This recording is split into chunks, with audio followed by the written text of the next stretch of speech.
On va braquer déjà.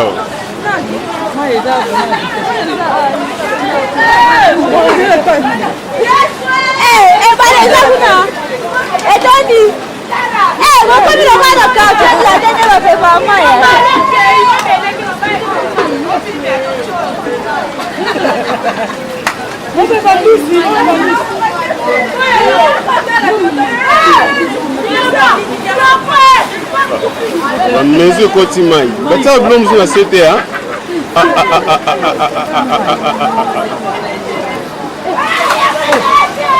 On va trouver dans cette